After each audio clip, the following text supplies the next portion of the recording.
Migliora un po' ovunque sulle nostre regioni dove torna a prevalere il sole. Vediamo il dettaglio. Sul Veneto diffusa parziale nuvolosità, soprattutto sui settori alpini e sulle alte pianure, ma con schiarite e soleggiate prevalenti. Sole altrove, salvo qualche nube alta, ma del tutto innocua.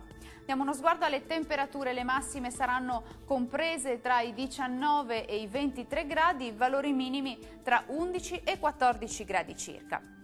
Spostiamoci ora a vedere che tempo farà sul Friuli Venezia Giulia. Anche qui il tempo sarà buono, il cielo sarà poco o parzialmente nuvoloso un po' ovunque con schiarite e soleggiate prevalenti.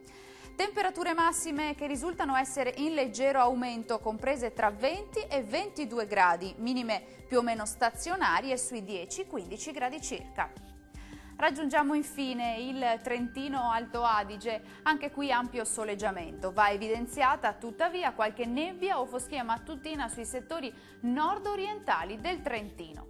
Temperature massime intorno ai 21-22 gradi, minime sui 9-10 gradi circa. Il mare sarà generalmente poco mosso, i venti moderati da nord-est. Dal meteo di Antenna 3 per ora è tutto, grazie per l'attenzione e arrivederci al prossimo aggiornamento.